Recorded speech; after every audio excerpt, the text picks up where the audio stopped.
All right, it's time for the papers now, the headlines in Nigeria. I have with me in the studio Dotun Ojon, Leadership and Communication Strategist, here to do justice to understanding some of the headlines with us. Dotun, good morning. Good morning, Mike. I wonder how you're coping with the COVID-19. I'm getting used to the stay at home, you know. It's day 7 in Lagos day 7, now. and we are okay, let's start from the Daily Trust.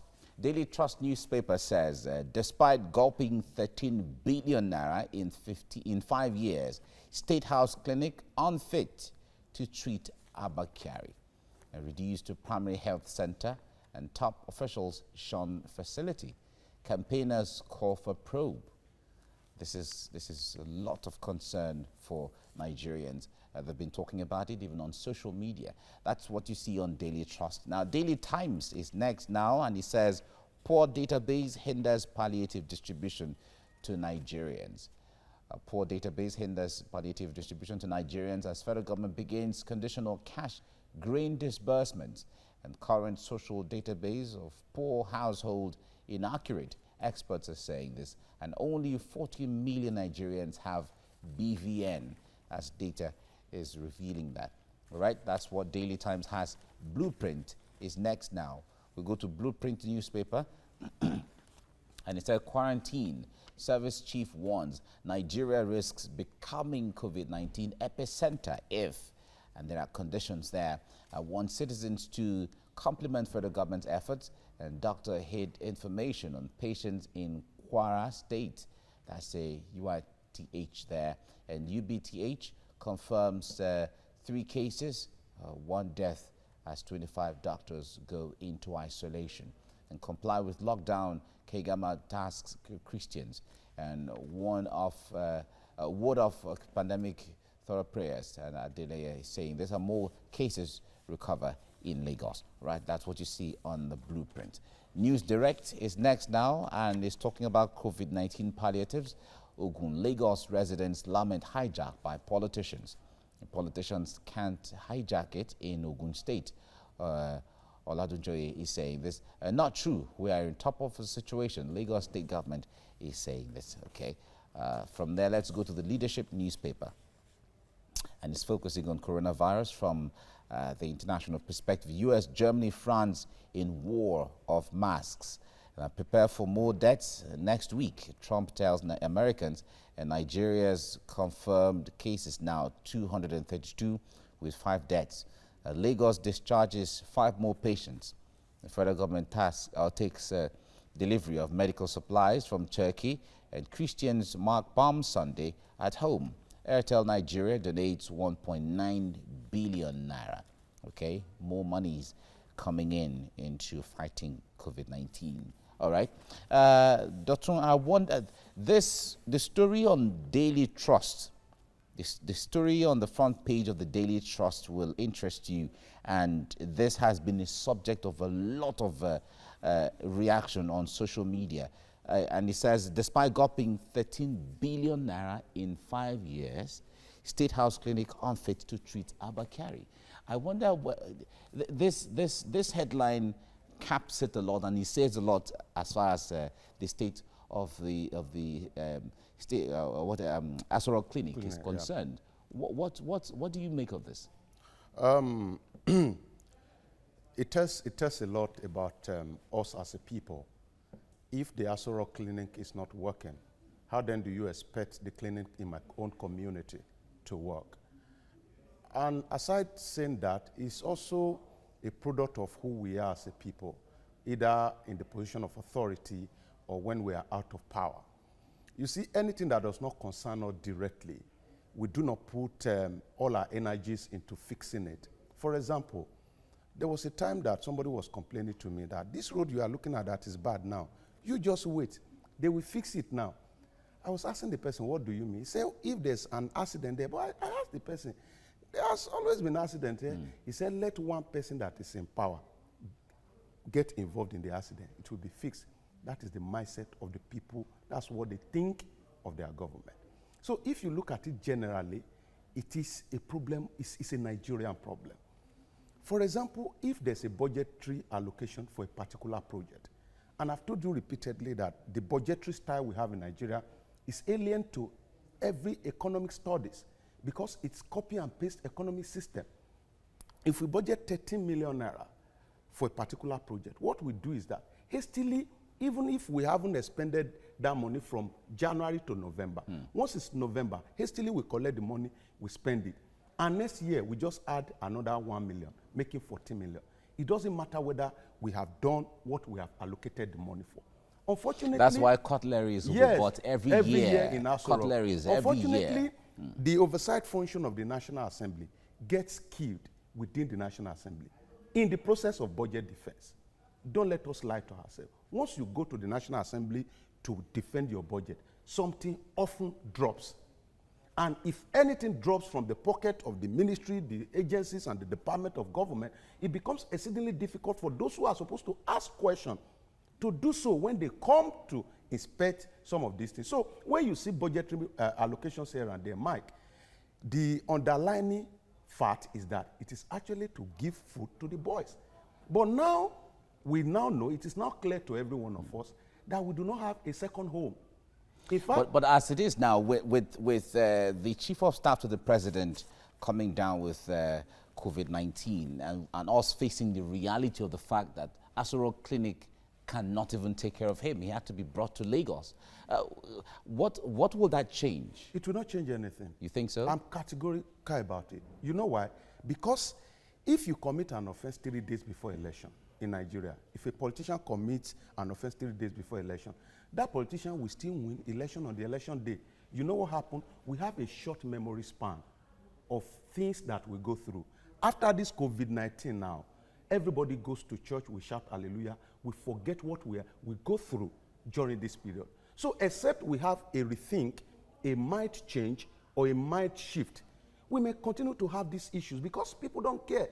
Once they have food on their table, relevant questions will not be asked.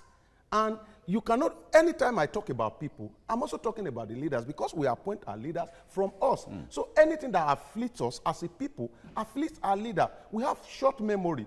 After this now, once the borders are open, once every one of us can go out to take care of ourselves, we will forget. But I am pleading with every one of us as a people. It has become our responsibility, not just about sitting and criticizing government. We must set our eyes into government. And I often tell people that this governance that we talk about is not it does not start within the business of government. It starts on the day you cast your ballot.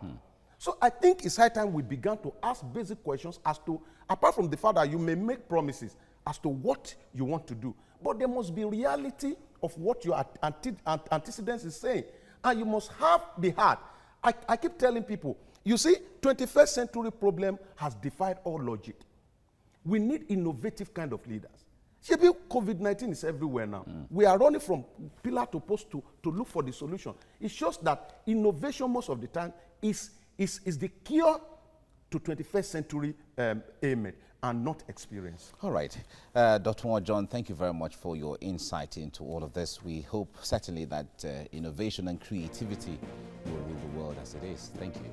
Right. Heading to the papers now, see what the headlines are across Nigeria. And I have with me in the studio Dotun Ojon, Leadership and Communication Strategist. Dotun, good morning. Good morning. Thank you. Happy Monday to you. Right. Yeah. Happy Monday to you too. Thank you. Right. Let's start from the Daily Trust. Or let's start with Daily Trust. Despite gulping 13 billion naira in 5 years, a state house clinic unfit to treat Abakari. That's the chief of staff to the president. Reduced to Primary Health Center, and top officials shunned facility, and campaigners call for probe. All right, that's what you see on the front page of the Daily Trust. Daily Times is next right now. Poor database hinders palliative distribution to Nigerians as federal government begins conditional cash and grain disbursements, and current social database of poor household inaccurate. Experts are saying this. Only 40 million Nigerians have BVN. That's the data is revealing that, and that's what you see on Daily Times.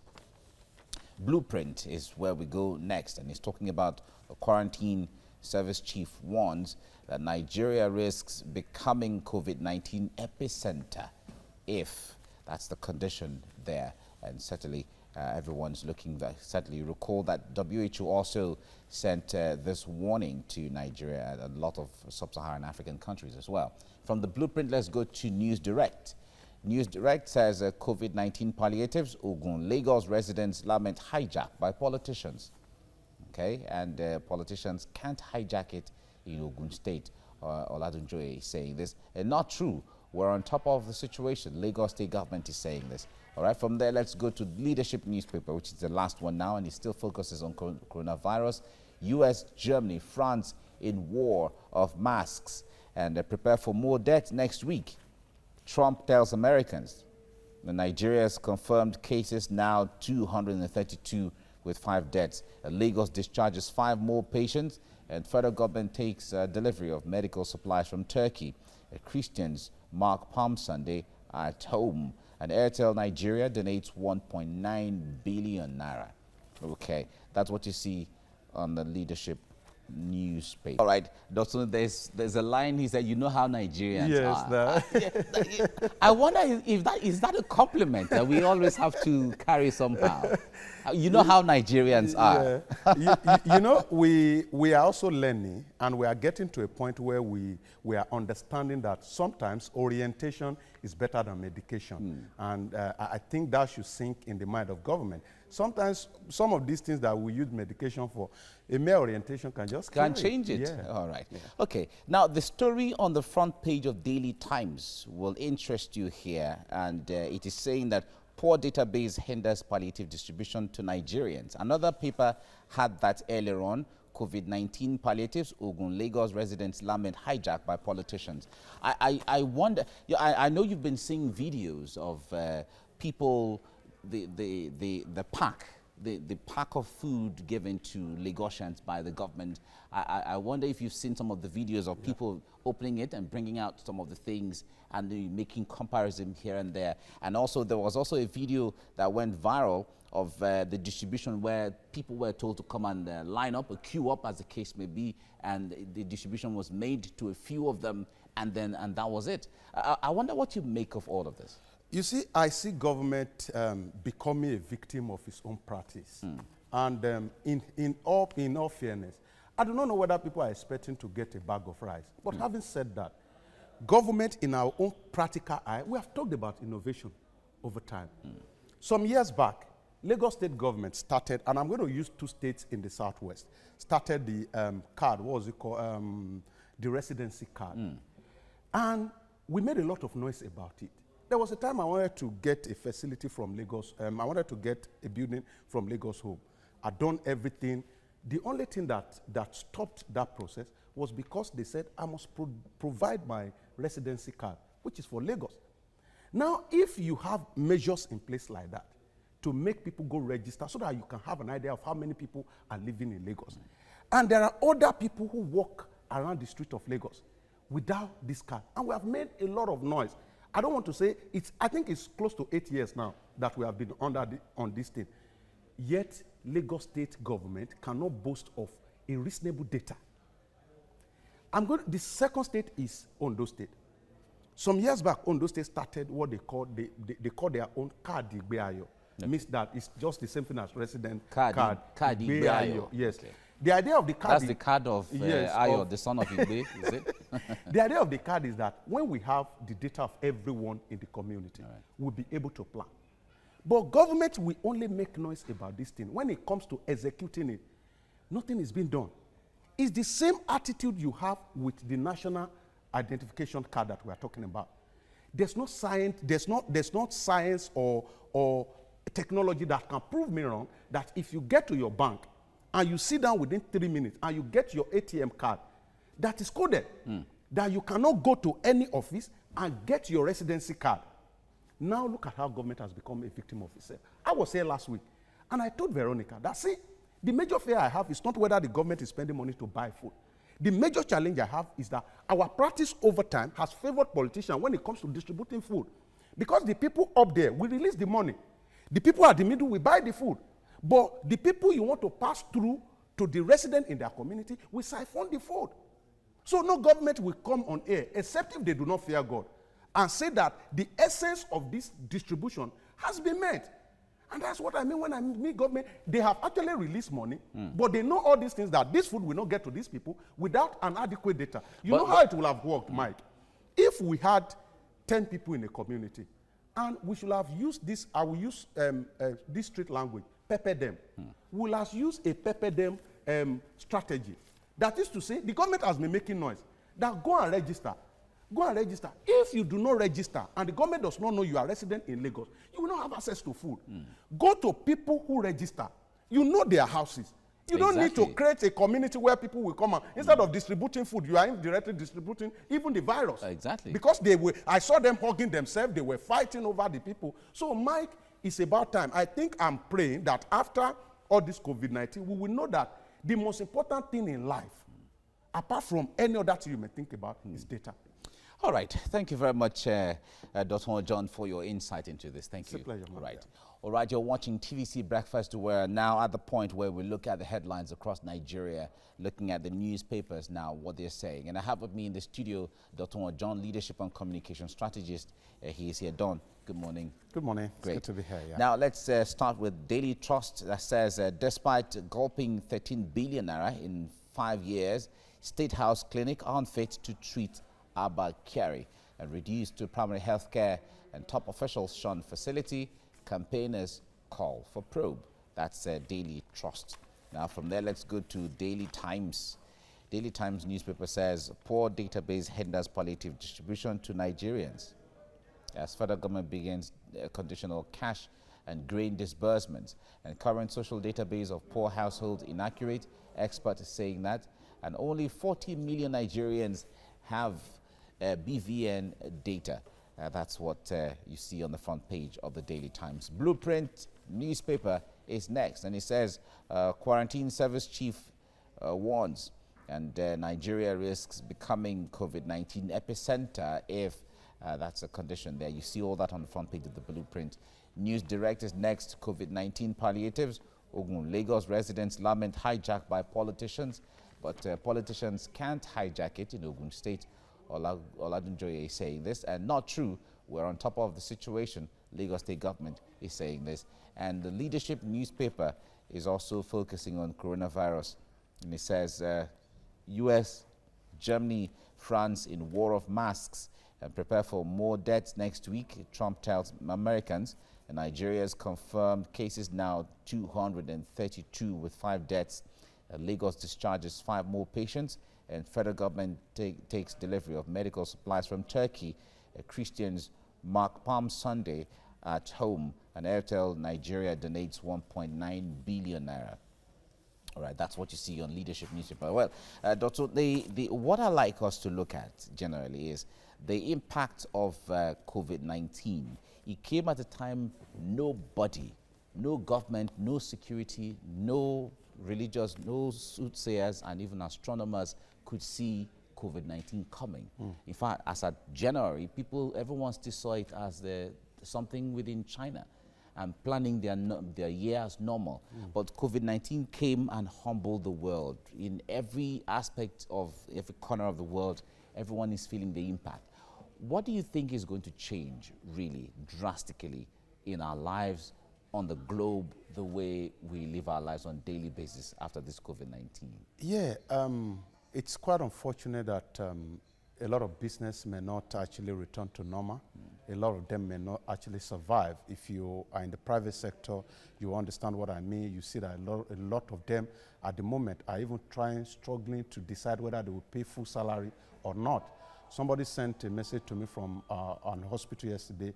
The hospital management called them and told them that they will not be able to pay full salary, owing to the fact that patronage has actually dropped and all that. So there are a lot of businesses that will not survive. But again, I want us to look at the effect it will have on the way of doing things generally. First is that it has been able to prove us wrong on so many issues, from religion to business and all that. Then again, it will also wake up our innovation, so to say, because you can't continue to do something the same old way and expect a fantastic result.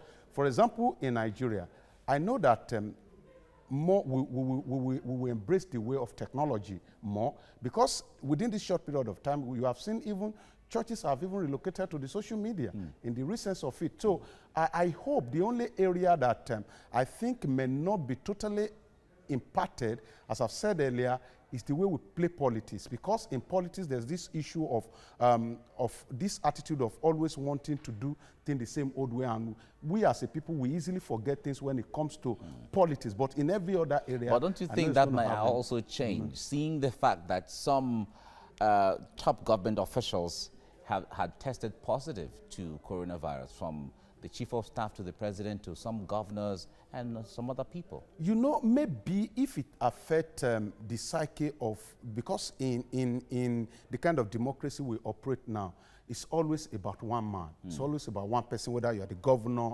everything revolves around you, you're the president, everybody's looking at your body language, except if it has so much of impact on the thinking pattern of that person. It could be the governor. Then perhaps we would drive things better. For example, nobody knew that we will ever get to a point where we will not be able to travel out for medical attention. But in our own eyes, it is happening. Nobody knew. Nobody knew that you can even have a private jet and not be able to fly. Nobody knew. Now, I think if it actually affects the thinking pattern of that person, that powerful person, perhaps the governor, the CEO of, maybe we'll continue to see the way we drive policy that will affect us. All right. China was commended for building more than 1,000 bed capacity hospital in 10 days. Yeah. Well, back here in Nigeria, although we are not China, but at least there has also been the commendation of setting up an isolation center of about 110 beds within 1 week, or within 10 days. The point there is, it draws our attention to the fact that some things can be done when there is a will to do it. Yes. And the isolation center, with the equipment and everything that is found in there, it is even better than some of the hospitals that we have. Yeah, you see, I've always said it that the capacity is not the problem here, but we always want we need somebody to actually kickstart the process. Once you don't kickstart the process, everybody just does things the same old way. The capacity has never been a question. You have been around places across the world, and you've seen the impact of Nigerians when we have people who can actually show leadership. So what we need now is the ability to actually galvanize the people, to be able to deploy the ingenuity within them. And I think it should even go beyond that. For example, I'm looking at a situation where we continue to look at homegrown solutions to our problems. It's not every time that, now that those people that we are running to are also in trouble. Where do we want to run to? I think this should open our eyes. It should be about time. If I were a governor, perhaps the first thing I would do, I would not listen to whatever everybody will say. Perhaps the first thing I would do is to even convocate an assembly of tradomedical experts to begin to look inward to see how we can actually provide solution within the system. Not that now they will tell you that if you come up with a medicine and it has to be certified by this and that. But the reality is that when America was going to kill that man in what's it called, in Iran, did they take permission from any world body? So we must begin to look inward and see how we can provide solutions. It's annoying that the basic things of life that we can provide solutions to are not here. It is annoying that you will hear that before Germany, I think 7 years before Germany had electricity, there have been electricity facility in Marina in Lagos here. But years after, before France has built a television station, there's been a television station in Ibadan. But years after, where are we? It's simply because of the fact that we are a people controlled by the need to get aid from people. So this thing should change our mindset about how we think about this. So it tells that we can actually do anything. We can. All right. Now, before I let you go now is the issue of those working in the front line, the medical personnel who have, in fact, it has drawn our attention to the reality of the fact that these people working, providing essential services are the most important in our everyday lives. And those the CEOs and those who are flying private jets all over the place, everyone has gone back now. The whole society, all country, the whole world is relying now on medical personnel providing essential services on that line. Apart from saying thank you that the whole world is doing, putting billboards all over the place and waking up at certain time to clap and also give them a standing ovation and all of that, what can we do for medical personnel in the front lines, especially here in Nigeria? You see, this will take us to the bitter reality of building a just society. Because oftentimes what we even clamor for, even as activists, you discover that we clamor for justice, not a just community. The difference between the two is that when you are clamoring for justice, you will still rely on the law. If you are clamoring, and if the law is faulty, you may get justice at the expense of having a just society. For example, a man who steals 250 million naira, the law can say let him go to 6 months imprisonment. If he goes to 6 months imprisonment, that means the person has got justice. Justice has been done in the but is that just? It brings us to having a just society where whatever you do, Mike, it doesn't matter whether you are a cleaner. There's value for whatever you do. I'm not sure that we should have got to a point where, at this point in time, it's in the time of crisis that we are discussing insurance for health facility, for health practitioner. Everybody should have access to this basic thing. So instead of paying some people, instead of rewarding leadership with so much of resources, I think there's the need to distribute the resources within the community so that we can have a just society. All right, just society for everyone. Thank you so much, Dr. Ojon, for your time. It's a pleasure.